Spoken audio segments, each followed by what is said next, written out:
começar a mensagem, vocês sabem que aqui no Café a gente gosta de mensagens que expõem o texto bíblico. Vamos para Atos 13, de 13 a 41, mas nós vamos terminar todo o capítulo 13 de Atos, tá bom? A partir do versículo 13.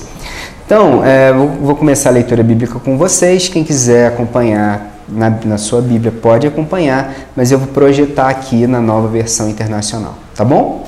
Então vamos lá. De Pafos, Paulo e seus companheiros navegaram para Perge, na Panfilha, e João aqui é João Marcos, os deixou ali e voltou para Jerusalém. De Perge prosseguiram até Antioquia da Psídia e no sábado entraram na sinagoga e se assentaram. Depois da leitura da lei e dos profetas, os chefes da sinagoga lhes mandaram dizer: irmãos, se vocês têm uma mensagem de encorajamento para o povo, falem. Na Almeida Corrigida e Revisada está escrito varões irmãos ou homens irmãos. Naquela época só homem podia falar na sinagoga. Varões irmãos, se tendes alguma palavra de consolação para o povo, falai. Na Nova Tradução na Linguagem dos Dias de hoje está: irmãos, se vocês têm alguma palavra para animar o povo, podem falar agora. Antes da gente continuar o texto bíblico, deixa eu explicar para vocês o que está acontecendo, só para colocar no contexto, tá? Isso aqui é até onde a gente foi na primeira viagem missionária de Paulo. São os lugares que ele percorreu. Ele saiu lá daquela cidade de Antioquia e foi até a ilha de Chipre, que era a terra do Barnabé. E a partir daqui eles passaram rapidamente por Perge, e de Perge eles foram chegar ali na Antioquia da Psídia. De Perge até a Antioquia da Psídia, João Marcos, o evangelista, largou os dois, Paulo e Barnabé, e voltou para a casa dele. Era um garoto de mais ou menos uns 16, 17 anos de idade, que a gente não sabe por que largou essa comitiva, a viagem missionária. Não se sabe. Você pode especular que é porque ele estava sentindo saudade da mãe dele. Você pode especular que é porque, para subir até Antioquia de Psídia, eles tinham que passar por um caminho cheio de ladrões, e ele ficou com medo de passar por esse caminho. Era um caminho bastante montanhoso. A gente não sabe. Mas o fato é que mais tarde, Paulo e Barnabé vão brigar por causa de João Marcos. Eles vão se separar justamente por causa de João Marcos. E é aí que Paulo pega Silas para ser o seu companheiro de viagem, e Barnabé continua insistindo com esse garoto chamado João Marcos. Deu certo, né? Ele se tornou o grande evangelista. Mas vejam o que está acontecendo aqui nesse trecho. Eles chegaram até a sinagoga, e chegando na sinagoga, o dirigente do culto, do rabino, eu não sei quem, como é costume até hoje, vira-se para a audiência de homens e diz: se alguém aqui tem uma palavra de encorajamento, se alguém aqui tem uma palavra de consolo, se alguém aqui tem uma palavra para animar o povo, então que compartilhe. E aí, ele abre o microfone para que Paulo possa falar a sua palavra de consolo. Pois o que a gente vai ler aqui é essa palavra de consolo. Vocês estão entendendo? Agora, nesse momento, a gente vai ler o discurso de Paulo, que é uma palavra de animação, uma palavra de encorajamento, uma palavra de consolo. Será que essa palavra ela serve para nos encorajar também? É isso que a gente vai ver hoje, porque essa mensagem é sobre isso. Deixa eu ler o texto para vocês, tudo bem? Pondo-se em pé, Paulo fez sinal com a mão e disse: israelitas, gentios, tementes a Deus, ouçam-me. O Deus do povo de Israel escolheu nossos antepassados e exaltou o povo durante a sua permanência no Egito.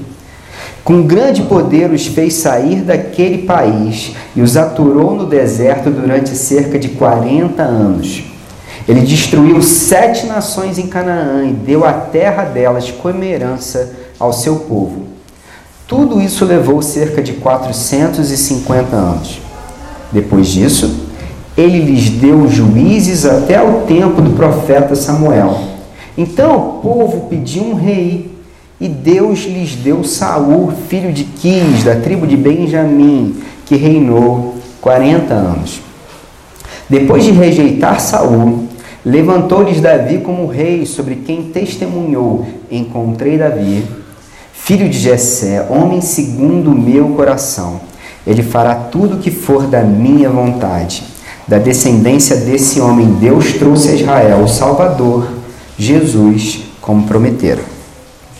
Antes da vinda de Jesus, João pregou um batismo de arrependimento para todo o povo de Israel. Quando estava completando sua carreira, João disse: quem vocês pensam que eu sou? Não sou quem vocês pensam. Mas eis que vem depois de mim aquele cujas sandálias não sou digno nem de desamarrar.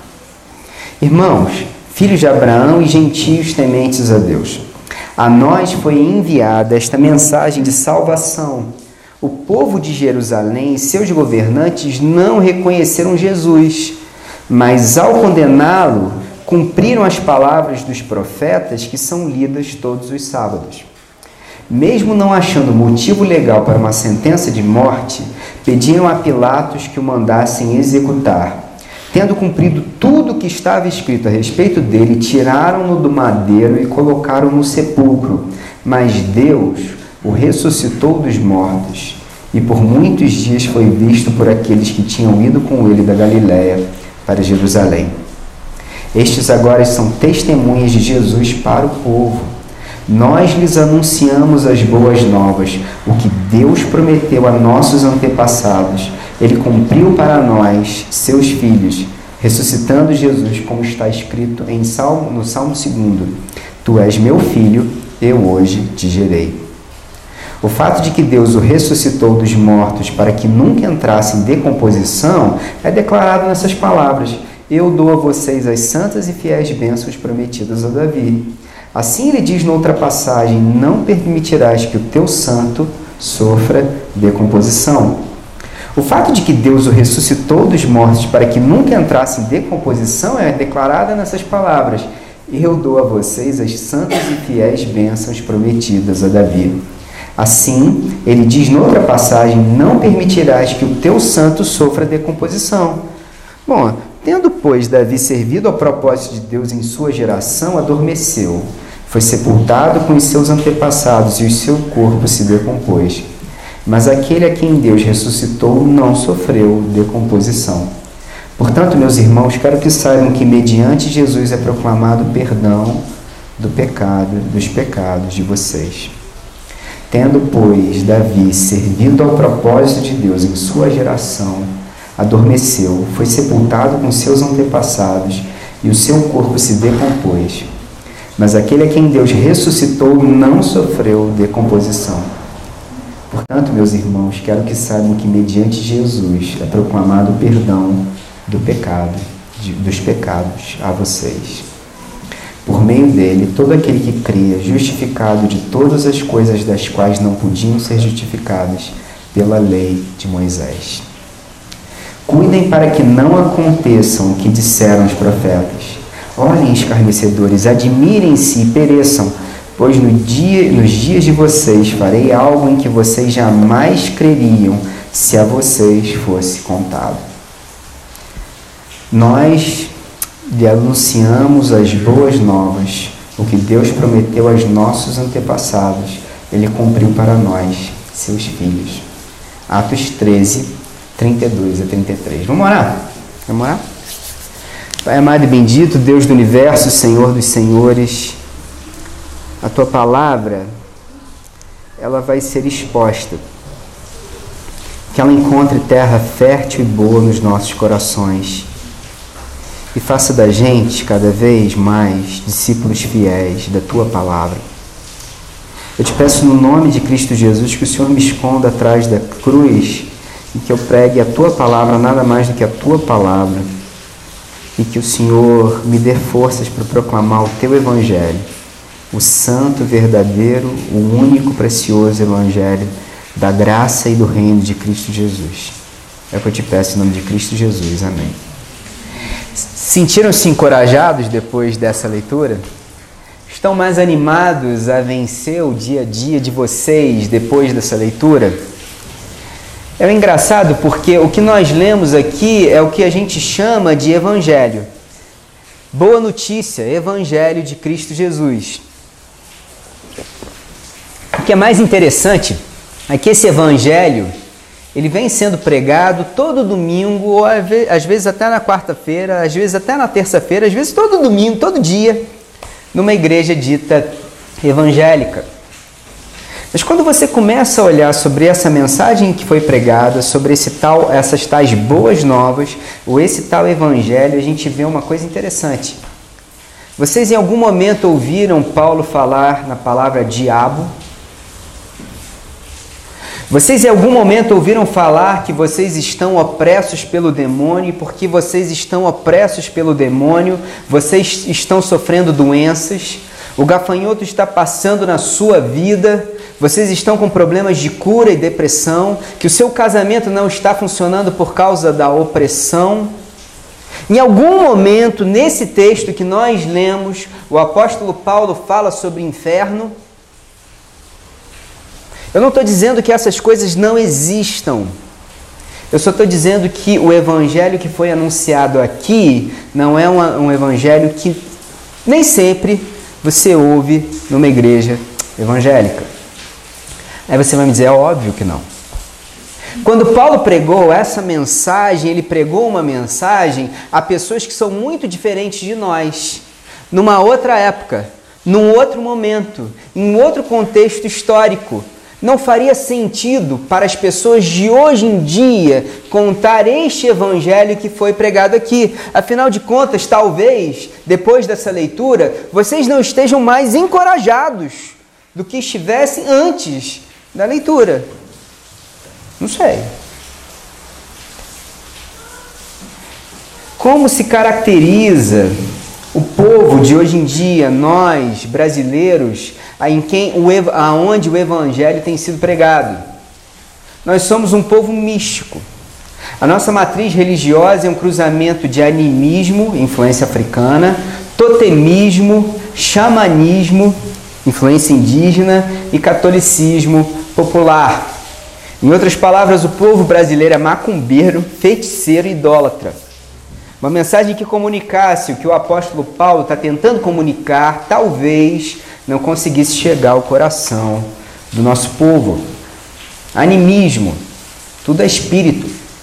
Existem espíritos rondando este lugar, caminhando no meio de nós. Há influências dos espíritos sobre as nossas vidas. Você tem se sentido triste, atribulado? Isso é um espírito. O que a gente faz agora? A gente ora sobre você, sopra sobre você, joga o paletó sobre você, e nesse momento você recebe um novo espírito, um espírito que bloqueia aquele antigo espírito, e nesse momento os ventos da fortuna e da bonança começam a soprar sobre a sua vida.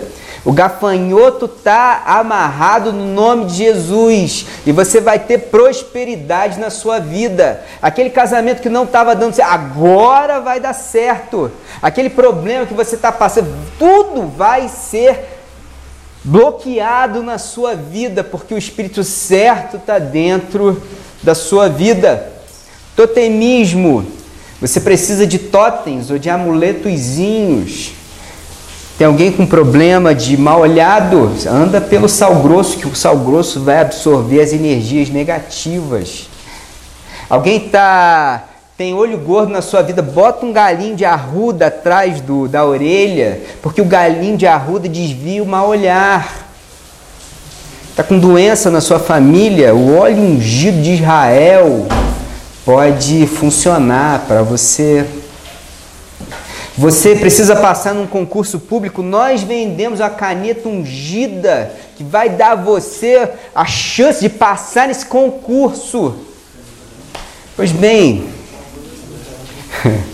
xamanismo. Xamanismo, vocês sabem o significado de xamã? Xamã é aquele que enxerga no escuro. O que é um xamã? Não? Sim, não sei. O que é um xamã?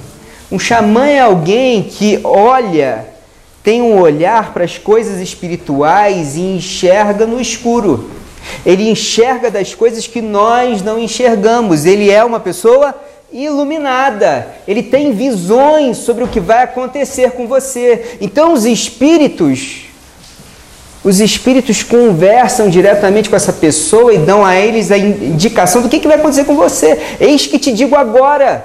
Meu Deus manda te dizer. Eis que te digo. Porque ele é um xamã. Ele é um veículo das benesses. Deus age sobre mim e quando eu sopro sobre você, eu tiro de você as doenças, eu tiro de você o mal olhado, eu tiro de você os problemas que estão, os caminhos que estão amarrados na sua vida. O catolicismo popular, graças a Deus, esse catolicismo tem sido banido da Igreja Católica ultimamente. O catolicismo é preciso alcançar uma graça. Graça não é algo que é dado de graça. Graça é algo que você alcança. Eu quero receber uma bênção. O que eu faço? Eu preciso rezar. Quantas são as continhas do terço? Quantas Ave Marias? Eu esqueci. Quantas? 10, né? Mas o terço são vários. São 5? 50, exatamente. Você tem que fazer 50. Para você receber uma graça, você tem que subir uma escadaria de joelhos. Para você alcançar uma graça, você tem que participar da corrente. Para alcançar uma graça, você tem que fazer os 21 dias do jejum de Daniel. Para alcançar uma graça, você tem que participar de uma campanha na igreja. São esses os elementos que nós temos usado para pregar o Evangelho de Cristo Jesus nas igrejas ditas evangélicas. Mas será que o mundo em que Paulo está pregando é realmente um mundo tão diferente deste mundo em que nós estamos hoje? Porque se a gente for olhar para o mundo em que Paulo estava naquela época, a gente vai ver 3 influências básicas no pensamento ou na cosmovisão, na visão de mundo, do mundo helênico do primeiro século. É uma mistura de epicurismo, ceticismo e estoicismo. Eu vou falar para vocês rapidamente, mas não é como se eu fosse depois fazer uma prova para vocês e pedir que vocês acertassem o que eu estou falando. É só para colocar no contexto. O estoicismo é algo assim, foi dado pelo Epicuro, vocês podem ler, mas basicamente ele afirma que o ser humano é autônomo e afirma que este ser humano autônomo é emancipado de tudo e de todos, agora está livre para buscar a sua felicidade e o seu prazer. Você está casado? Tentou alguém que mexeu contigo? Balançou suas estruturas? Errado é não ser feliz. Errado é não correr atrás da sua felicidade. Vocês já viram isso? É muito diferente do mundo em que vocês estão hoje. Vamos viver o momento, porque a vida existe para que a gente sinta alegria. E é muito comum no mundo de hoje, no primeiro sinal de um problema ou uma dificuldade, a pessoa desarma e cai. Eu tenho que procurar um psicólogo. Por quê? Porque eu estou passando por uma grande dificuldade e eu não consigo vencer esse problema. Esse é o mundo de hoje. Ceticismo, desenvolvido por Pirro de Elis. Já ouviu falar? Pois é, nem eu tinha ouvido falar. Esse ceticismo diz para mim e para você que você não pode ter certeza absoluta de nada. Rejeita qualquer tipo de dogma. O ceticismo é absolutamente indiferente em relação ao que é verdade ou não é. Já ouviram uma história de que essa é a sua verdade? O que é cada um com seu cada um. A sua verdade é a sua verdade. A minha verdade é a minha verdade. E outra coisa, não vem pra cima de mim com o que você acha que é certo, porque eu não gosto de gente me dizendo o que eu tenho que fazer ou não tenho que fazer. Já viram gente assim? É o mundo em que nós estamos inseridos. O total desapego com aquilo com a autoridade. Eu não respeito a autoridade. E cada um tem a sua verdade. O que funciona para você talvez não funcione para mim. Mas, por favor, não empurre os seus dogmas para mim. Uma outra coisa, o estoicismo do Zenão de Eleia. O virtuoso, sábio segundo o estoicismo, era aquele que suportava com tenacidade, com resignação os eventos do destino. O virtuoso era aquele que, mesmo não vislumbrando sentido nos eventos da vida, enfrentava as barras da vida com resignação. Olha, os deuses estão lá. Deus está lá. Eu estou aqui. E a verdade é, tendo saúde, a gente corre atrás. De resto, a gente se vira. Já viram um mundo de gente assim? Em que, se os deuses existem ou não existem, eu não sei. Se Deus se importa comigo ou não, eu não sei. Mas desde que Ele não se meta na minha vida, eu não me meto na vida dele. Agora, tendo saúde, a gente corre atrás. E a gente toca a vida. Porque o negócio é ser feliz.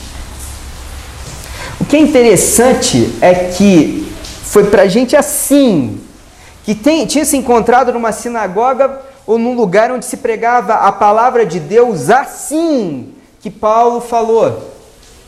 E essa mensagem que nós acabamos de ler causou um profundo impacto na vida dessa galera. Qual foi a mensagem que talvez a gente não tenha percebido, que tenha causado um profundo impacto? Que tenha sido uma mensagem de profundo encorajamento para a vida dos homens e mulheres que estavam ali, naquela sinagoga. Pois é, o que eu proponho a vocês hoje, eu queria propor a vocês vamos dissecar esse texto? A gente não vai entrar muito nesse texto, porque a gente não tem tempo, isso fica para o cappuccino. Mas vamos pegar alguns pontos principais e vamos ver se a gente consegue tirar alguma coisa daqui que faça sentido para a vida da gente? Vamos? Vamos fazer isso? Pois é isso que eu proponho para vocês hoje. Quando eu leio esse texto bíblico, a primeira coisa que eu tiro desse texto é que essa palavra de encorajamento também era uma palavra de libertação. Olha só o que o apóstolo Paulo falou nos versículos 17 e 18. O Deus do povo de Israel escolheu nossos antepassados e exaltou o povo durante a sua permanência no Egito. Com grande poder, os fez sair daquele país e os aturou no deserto durante cerca de 40 anos. O que eles sabiam naquela época? O que as pessoas, os judeus que estavam naquela sinagoga e os gentios que seguiam aquela sinagoga sabiam? Sabiam que há muitos anos atrás o povo de Israel tinha sido escravizado no Egito. Em outras palavras, eles eram estrangeiros em terra estranha. Eles não pertenciam àquele lugar. Eles não se sentiam como gente bem recebida naquele lugar. Eles faziam coisas que eles não gostavam naquele lugar. Aquele lugar era um lugar que para eles não era a casa deles. Quantos de vocês aqui nasceram escravos? Quantos de vocês aqui já foram escravos na vida de vocês? Tá, eu sei, ninguém. Naquela época era muito comum ter escravo. E é muito provável, porque dos cidadãos romanos parece que 2 em cada 3 cidadãos eram escravos. Você podia ficar escravo durante um tempo da sua vida e depois você pagava suas dívidas e deixava de ser escravo. É bem provável que quando Paulo estivesse pregando isso, ele estava falando para a gente que tinha esse sentimento. Eu sei o que é ser escravo. Eu sei o que é estar numa casa onde as pessoas não me tratam como gente da família, mas eu estou lá. Queria contar para vocês uma história muito bonita, de uma história em quadrinhos linda, uma graphic novel desse sujeito chamado Jung Henning. E virou filme, e é A Cor de Pele, Mel. Muito legal, se você nunca assistiu esse documentário, você deve assistir, muito maneiro. Que é mais ou menos o seguinte, depois da Guerra da Coreia, várias mulheres tiveram filhos com cidadãos americanos e largaram seus filhos na rua. Meu Deus do céu.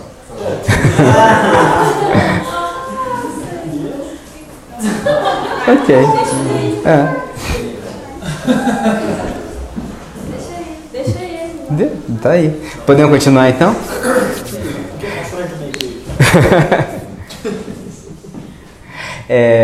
Então vamos continuar a história. Onde é que eu estava? Foi um garoto, foi um menino que logo depois da Guerra da Coreia foi abandonado pela própria mãe. Era muito comum, as mães tinham filhos com soldados americanos, era muito feio, elas largavam as crianças na rua. Uma das soluções que o governo da Coreia teve para resolver esse problema foi colocar esses garotos para adoção, mas para adoção em famílias europeias. Então esse menininho que morava na rua, catando lixo, parecido com gente que a gente tem por aqui, ele foi adotado por uma família de europeus na Bélgica e foi morar lá, numa família com outros 4 meninos, eles já tinham 4 filhos e adotaram mais um, que era esse menino europeu. Mas uma coisa que é patente em toda a história, em toda a narrativa desse homem, é que durante a vida inteira ele esteve na Europa se sentindo, eu não pertenço a esse lugar. Ele esteve a vida inteira com aquela mãe e a vida inteira ele se ressente de que a mãe dele não tinha por ele o amor que tinha pelos próprios filhos. Uma história muito interessante que é contada, né, nesse documentário, que eu achei muito legal, é que eles estavam na ginástica, foram para o vestiário, tinha uma menina que largou os cartões de comida, de vale-refeição distribui para você merendar, ela tinha o vale-refeição. O garoto olhou aquele vale-refeição, o menino faz bobagem, né? Criança faz bobagem, queima o tapete da sala, quebra a vidraça da janela. E às vezes meninos que aprenderam a sobreviver na rua também fazem bobagens como roubar. E esse garoto viu os vales de refeições, botou no bolso. E ele foi apanhado depois de mentir. Imagina a humilhação. Entraram todos no carro, a mãe foi pegar todos os filhos na escola. Enquanto ela estava arrancando, ela não falou nada, fecharam a porta, ela virou o retrovisor e pelo retrovisor olhou para ele e disse assim, você é uma maçã podre no meio de maçãs boas. Uma maçã podre no meio de maçãs boas apodrece todo o resto. Fique longe dos meus filhos. Ele não foi posto para fora de casa, mas ele passou a vida inteira com essa fala da mãe adotiva dele. Você é uma maçã podre. Esse documentário é sobre esse sentimento profundo que ele tem de não se sentir aceito. Sabe, tem uma coisa interessante que esse sentimento está dentro da vida de todo mundo e a gente nem percebe. Quer ver uma coisa interessante? Vou contar para vocês. Eu estava dando aula, que terminei a aula, não foi durante a aula, terminei a aula. E estava contando, não sei por que aconteceu, eu falei assim, eu tenho mais tempo de namoro com a minha esposa do que sem namoro. Quer dizer, eu comecei a namorar aos 18 anos, eu vou fazer 40, já tem 22 anos que eu estou casado com a minha esposa. Mais tempo com ela do que sem ela. Aí uma das meninas, minha aluna, disse, sabe, eu acho isso lindo, eu acho isso uma coisa linda. E aí eu comecei a perguntar, mas você tem esse sonho de casar com o seu melhor amigo ou ter uma relação com alguém que vai seguir para a vida inteira com essa pessoa? Tenho. Isso ainda existe? Existe. Aí eu virei para outra menina, isso existe? Existe. Isso existe. E aí eu fui descobrir que todas as meninas, eram uma turma de 10 pessoas, 9 eram meninas. Eu fui descobrir que todas as meninas tinham esse sonho profundo que eu achei que não existia mais, de casarem com alguém e ficarem com essa pessoa para o resto da vida. Viver um amor verdadeiro. Tem uma outra coisa que também, eu não sei os meninos, mas eu acho que nessa época, quando eu era garoto, de uns 18 anos, eu não sabia exatamente o que estava me metendo. Mas uma coisa muito comum entre os meninos é ter uma carreira, pelo menos é um sonho muito comum para mim, ter uma carreira que tenha significado. Fazer algo que eu faça diferença no mundo. Fazer algo que eu diga assim, eu faço isso, e isso é bom. eu me orgulho do que eu faço. Quando a gente olha para as pessoas e a gente vai ver as carreiras que as pessoas seguem, qual é o motivo que as pessoas adotam as suas carreiras? Eu quero status.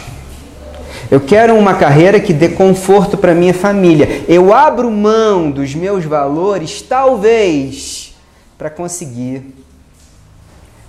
dinheiro e conforto para minha família. Vocês já viram isso? Esse negócio da pessoa se corromper e acabar fazendo coisas que não devia fazer ou que não tem muito orgulho, porque a prioridade é o dinheiro e não a carreira? Já viram isso? Não sou só eu que vejo isso, né? Por que a gente faz essas coisas que não devia? Por que tem gente que passa uma noite só com o rapaz, mesmo sabendo que ele não quer ter um compromisso com ela? Por quê? Por que a gente faz coisas que a gente sabe que são erradas, que a gente sabe que são uma receita para o desastre, mas a gente faz assim mesmo? Isso é escravidão. Isso é o sentimento que esses homens que estavam no Egito sentiam, de fazer coisas que eles sabiam que não iam dar em nada, mas eles faziam assim mesmo, porque nós somos escravos de nós mesmos. E sabe de que Paulo está falando? Paulo está falando de libertação. Querem ver uma história de libertação? É uma história que eu acho que a maior parte de vocês já conhece. Você conhece essa história? Viram esse filme? Já ouviram falar? Quantos de vocês conhecem? É pouca gente até. Eu pensei que mais gente conhecia. Esse sujeito é o Roberto Ramos, né? Roberto Carlos Ramos. É um contador de histórias. A história dele é muito interessante. Esse é o cara, né? E vocês sabem como é que ele foi parar na FEBEM? É interessantíssimo. Era a época de ditadura militar, a mãe dele viu um anúncio da FEBEM, aí tinha assim: na FEBEM seu filho vai ser bem alimentado, na FEBEM seu filho vai receber educação de primeira, na FEBEM seu filho vai... Eu não posso. Ela era mãe solteira, faxineira, morava na favela. Eu não tenho de comer pra mim, não tenho que dar pro meu filho. Vou botar esse garoto na FEBEM. A FEBEM vai cuidar do meu filho.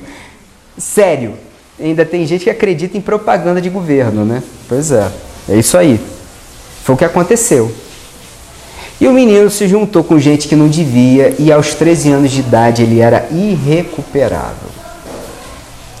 Até que uma pesquisadora francesa conhece esse garoto e fica fascinado com a capacidade que ele tem de contar histórias. E aí bota ele dentro da casa dele para conhecer, para morar com ele. Primeiro ele fica meio desconfiado: o que essa moça quer comigo, que essa mulher quer comigo, porque aos 13 anos de idade ele já sabia muito mais do que muita gente por aí. Bom, mas a mulher era sincera, mas uma coisa interessante é que essa dinâmica de mãe e filho, ou mesmo de pessoa mais velha e pessoa mais nova, é difícil e às vezes tem atritos. E uma das coisas é que toda vez que alguém, uma família, pegava ele para tomar conta dele, na primeira vez que ele fazia alguma coisa errada, a primeira coisa que ele ouvia era: menino, se você não se comportar, eu vou te mandar de volta para a FEBEM. E várias vezes eles cumpriram a ameaça. E aí o que acontece? Na primeira briga que ele tem com essa moça, o que ele pensa? Ele pensa: vai me mandar de volta para a FEBEM. Então, já que ela vai me mandar de volta, então é melhor eu ter um bom motivo para ela me mandar. Sabe o que ele fez? Ele foi para o banheiro da casa dela, se trancou lá, tapou a banheira e abriu a torneira e inundou a casa. Finalmente, a mulher abre o banheiro e entra no banheiro, com a casa toda inundada. E ele diz: engraçado, ao invés dela brigar comigo, ela me deu um abraço. Isso é história de restauração. Isso é a história de Êxodo. A história de Êxodo é quando Deus vira para você e para mim e diz assim: eu escolhi um povo para chamar esse povo de meu povo. E haja o que houver, eles são meus filhos. As histórias que a gente conta para as crianças são as melhores histórias. E tem uma história que eu queria ilustrar. O que isso significa? Posso contar para vocês essa história? Uma história muito bonitinha. É a história do Punchinello, do Max Lucado. Alguém me perguntou uma vez, você gosta de Max Lucado? Eu gosto. Ele é água com açúcar, mas eu gosto. E essa história é campeã. É uma das melhores histórias que eu já vi. Alguém já ouviu? Já? Não? Como é novidade para todo mundo, vai ser legal contar. O Punchinello mora nessa aldeia onde são todos bonequinhos de madeira. Vocês estão vendo? E esses bonequinhos de madeira... Esse é o Max Lucado, ó, esse senhor. Ele já morou no Brasil um tempo, lá em Niterói. E eles têm esse hábito lá na aldeia deles de o seguinte: se você me agradou, eu te dou uma estrelinha. E você fica marcado com a estrelinha. Se você fazer uma coisa, pisou na bola, eu boto para você uma bolinha cinza. Tem as pessoas que são bonitas, que cantam bem, que são bons acrobatas, aqueles que são fantásticos, esses ganham várias estrelinhas. Mas tem um garoto, e esse garoto é o Punchinello. Esse bonequinho, ele não tem assim a pele tão brilhante, a madeira dele não é de tão boa qualidade, ele não sabe cantar, ele não sabe pular, ele não é um bonequinho, ele só ganha bolinha cinza. E tudo que o Punchinello queria era ganhar uma estrelinha dourada. E aí ele conhece uma menina que gosta de conversar com o Criador. Todo dia ela vai na oficina do Criador conversar com ele. Eu tenho uma coisa de especial nessa menina, é que ela não tem estrelinha e nem bolinha. E aí Punchinello pergunta: qual é o segredo para você não ter nem estrelinha e nem bolinha? É fácil. É só não acreditar no que as pessoas dizem sobre você. Porque o que importa realmente é o que o Criador pensa de você. Aí o Punchinello vira e diz assim: mas eu não vou lá no Criador não, porque eu ouvi dizer que lá na oficina dele tem uns serrotes afiados, e tem uns formões e uns negócios assustadores, e é cheio de ferramentas. Eu tenho medo dele. Eu não vou lá falar com o Criador, porque eu estou cheio de bolinha cinza. Ele jamais vai me aceitar lá na oficina dele. Ele vai olhar para mim e vai dizer: eu não posso conversar com você, você tem bolinhas cinzas. Mas até que a moça diz: não, vá conversar com ele, vá conversar com Eli. Ele é um cara legal, com Eli. E aí ele entra na oficina, finalmente ele vence o medo e vai até a oficina. E lá ele se depara com as mesmas coisas que disseram: o Criador é imenso, e as ferramentas são imensas, e ele fica com medo danado de estar lá. Então ele olha para o Criador, e o Criador vira para ele e diz assim: Punchinello, que bom que você veio. Você conhece meu nome? Claro que eu conheço seu nome, Punchinello. Fui eu que te fiz. E a primeira coisa que o Criador começa a conversar com ele: eu estou vendo essas bolinhas pretas. Pois é, eu ando fazendo umas coisas erradas. Ele diz: olha, quem são essas pessoas para botarem bolinhas cinzas em você ou as estrelinhas nos outros? Eles vão aprendendo a julgar os outros. Punchinello, o que importa é o que eu penso de você. E eu criei você para ser especial. E depois que o Punchinello conversa com o Criador, quando ele está saindo da oficina do Criador, ele percebe que uma das suas bolinhas cinzas cai no chão e se esfarelam e viram uma poeirinha dourada.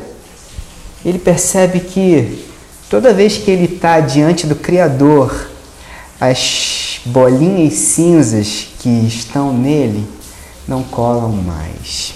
O que os outros pensam dele já não é mais importante.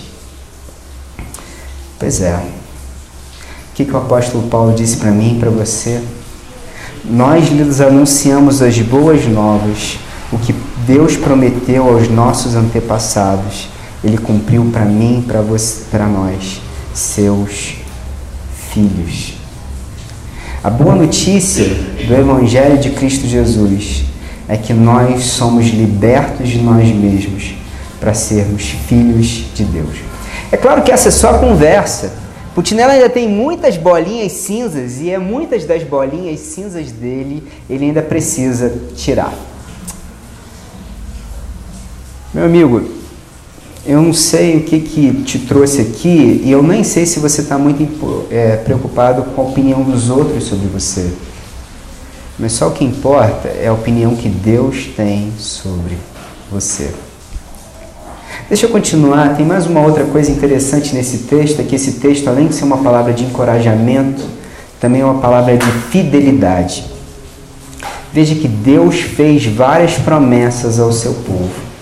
Queria que vocês prestassem atenção na análise do texto. Eu vou dar uma dissecada rápida no texto. No capítulo 20, no versículo 20, ele fala sobre os profetas. Do 21 ao 24, ele fala sobre Saul e Davi. Do 24 ao 26, ele fala sobre João Batista. De 27 a 29, ele fala da morte de Jesus. O certo seria, se a gente estivesse expondo esse texto com detalhes, era eu entrar em cada uma dessas coisinhas. Mas eu queria tirar duas mensagens que são essenciais para a vida da gente, que eu gostaria de compartilhar com você. A primeira é que Deus é fiel. Deus é fiel não significa Deus é fiel uma palavra profética de vitória lançada sobre a sua vida, você vai ganhar um carro do ano hoje. Declara. Não é nada disso. Deus é fiel uma palavra profética sobre a sua vida, você vai passar nesse concurso, ou você vai arranjar. Sabe aquela menina que você sonha tanto, ela vai voltar de Londres, varão de... Não é nada disso. Palavra profética é uma outra coisa. Palavra profética é que Deus, presta atenção no que está escrito aqui. Deus fez promessas ao seu povo e cumpriu. O que são essas promessas? Essas promessas é que Deus está preparando o caráter do seu povo. E o que significa isso? Significa que Deus está disposto a preparar você para ser quem você deve ser. Deus é fiel, você não merece muita coisa. Você vive ganhando bolinha cinza. E você mesmo sabe que você merece bolinhas cinzas. Eu mesmo sei que eu mereço bolinhas cinzas. Mas mesmo assim, Deus é fiel. E por amor do seu nome, do nome dele, ele não desiste de você. Mas tem mais uma outra coisa, presta atenção nesse texto que diz: Deus é fiel com quem? Com o seu povo. Quando a gente vai falar sobre salvação, quando a gente vai falar sobre Deus, Jesus Cristo mudou o meu viver. É a luz que ilumina o meu ser. Jesus Cristo mudou o meu, eu, vem sobre mim, fala comigo. Essa experiência de Deus falar comigo e mais ninguém. E olha, ai de você se você tomar posse da minha bênção. Porque ainda tem gente que fala isso, né? Tome posse da bênção. Não deixa alguém roubar a sua bênção. Ligue agora para esse telefone. Já viram isso? É inacreditável, gente. É triste e só rindo. Porque se ou você ri ou você grita, rasga as roupas no meio da rua. Não deixa ninguém roubar a sua bênção. Olha, presta atenção no que Jesus disse sobre isso. Uma vez perguntaram a Jesus qual é o grande mandamento, qual é o maior mandamento. Jesus disse: amar a Deus sobre todas as coisas. E o segundo é semelhante a esse: amar ao próximo como a ti mesmo. Sabe o que eu ia explicar se eu dissesse assim, semelhante a este?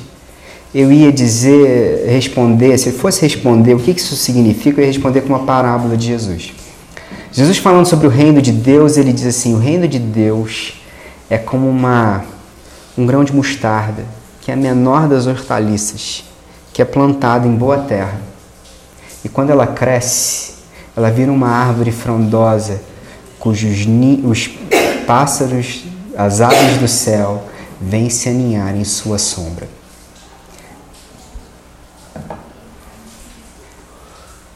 O reino de Deus é para nós.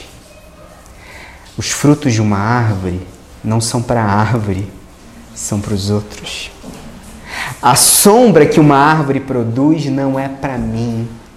A sombra que uma árvore produz é para os outros.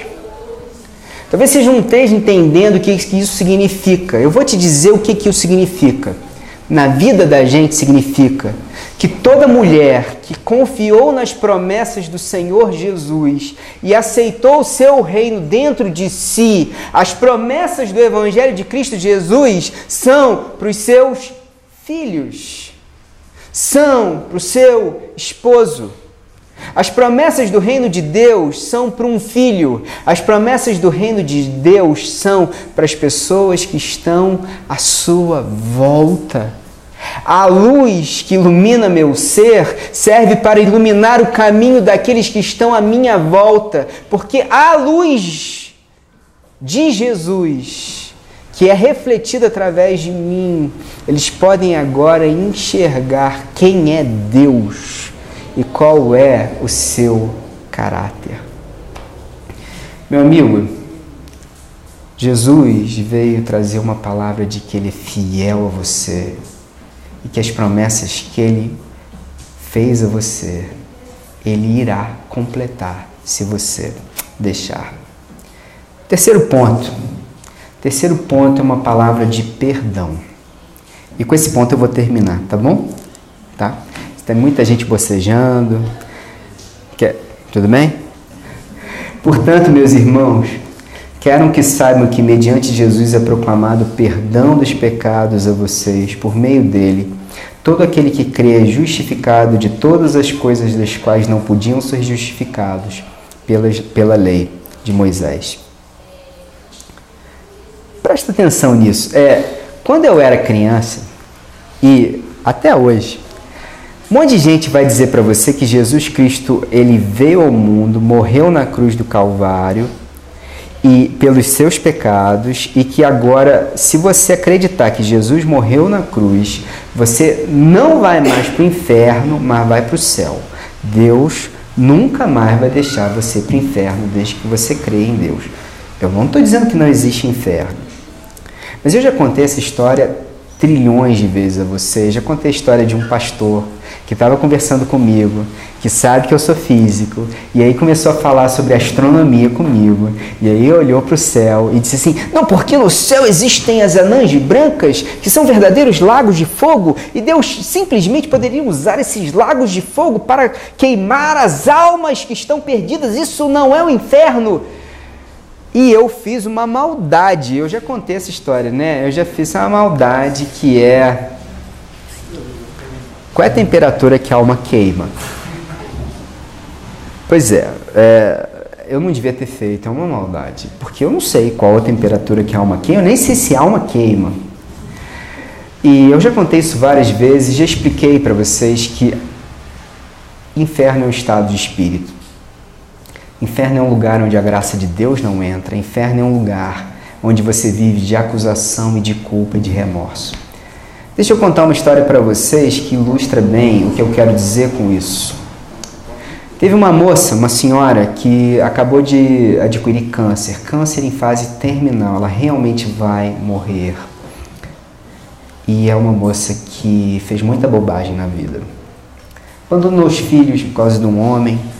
Depois um dos filhos foi morar com ela e padeceu o martírio de ter um abusador, não um abusador no sentido sexual, mas sabe, um abusador moral, um padrasto daqueles que abusa da infantilidade de uma criança e torna aquela criança um refém.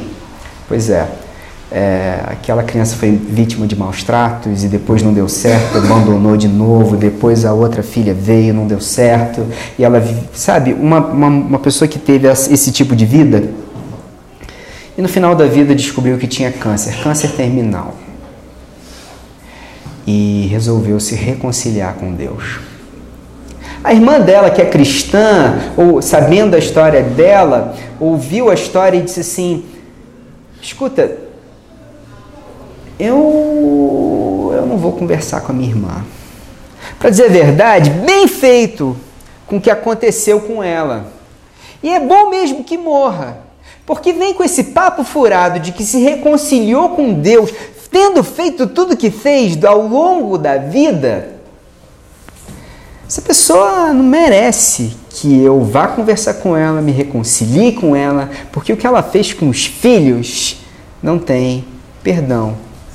Essa irmã é uma moça cristã. A minha pergunta, a pergunta que eu faço para você é: quem está no inferno? A moça que tem câncer terminal, mas quer se reconciliar com Deus e com seus familiares, ou a que está na igreja e se diz convertida a Cristo Jesus? A tristeza é que eu diria as duas. Uma realmente está no inferno da culpa e do remorso, no inferno de que a graça de Deus ainda não entrou, onde a luz de Deus ainda não entrou. É verdade. Por causa das escolhas que fez na sua juventude,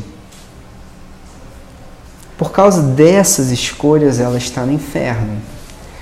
Eu quero dizer para vocês com todo amor e carinho que muitos de vocês, por causa das escolhas que vocês estão fazendo hoje, podem terminar no inferno quando estiverem com 40 ou 50 anos. E o meu conselho para vocês é: evitem estar no inferno. Há caminhos que ao homem parece ser bom, mas seu fim conduz à morte. Lembra-te do Senhor teu Deus no dia da tua mocidade, antes que venham os maus dias e deles venhas a dizer: não tive neles contentamento. É verdade. Mas também existe um outro caminho de gente que é cristã, que se diz cristão, mas que está também no inferno. E que deveria tirar os outros do inferno, mas porque ainda não saiu do inferno em que se encontra, torna a vida dos outros um verdadeiro inferno. Pois a palavra que foi lançada aqui pelo apóstolo Paulo para nós, para pessoas como nós, é que mediante o sacrifício de Jesus na cruz, nós tivemos os nossos pecados perdoados. Saímos do inferno e agora podemos tirar outras pessoas do inferno. Queria convidar você a tirar pessoas do inferno, tirá-las do inferno. Entender que o Evangelho de Cristo Jesus é, antes de tudo, a graça de Deus vindo sobre nós. Então, meu apelo nessa noite é o seguinte: queria que vocês prestassem atenção nesse último versículo aqui. São 2 versículos, são 2 caminhos que a gente pode seguir. Mas Deus o ressuscitou dos mortos e por muitos dias foi visto por aqueles que tinham ido com ele da Galiléia para Jerusalém. Estes agora são testemunhas de Jesus para o povo. Talvez esse texto não tenha dito muita coisa para você, mas ele diz tudo, muito mais do que você possa imaginar. Quem são as testemunhas de Jesus? Aqueles que andaram com Jesus e que testemunharam, que viram Jesus vivo dos mortos. Vou contar uma última história, tá? Posso contar? É rapidinho. É a história do menino que está namorando uma moça. Eu já contei essa história. É o seguinte, ele convida a moça para sair para jantar, e aí a moça se arruma toda. Sabe aquela menina linda, se arruma toda e tal, e ele vai buscar a menina para jantar, sabe qual é? E aí quando ele encontra a menina, ele não atravessa a rua, ele diz assim: oi querida, e quando ela faz sinal de que vai atravessar, ele diz: não, fica aí, fica desse lado. Por quê? Eu te amo, mas eu não estou pronto para a gente caminhar junto. Mas vem me seguindo, porque eu estou no restaurante, vem comigo, siga os meus passos. E eles chegam no restaurante, e aí tipo, vai entrando, porque eu não estou pronto para seguir, andar com você. Aí ele senta numa mesa e ela senta na outra, e ele vira para o garçom e diz: garçom, aquela ali é a minha namorada, serve ela bem, que eu vou te dar uma gorjeta, mas eu não estou pronto para sentar e comer com a minha namorada. De vez em quando ele pega e passa um bilhetinho para a namorada e diz assim, eu te amo. Pois é. Tem muita gente que tem Jesus na sua vida exatamente como esse cara que está namorando essa menina. Eu não estou pronto para andar com Jesus. Eu não estou pronto para sentar na mesa e comer com Ele. Eu não estou pronto para ter um verdadeiro compromisso com Ele. Mas olha, tamo junto. Hashtag tamo junto. Olha, a verdade é, eu te amo.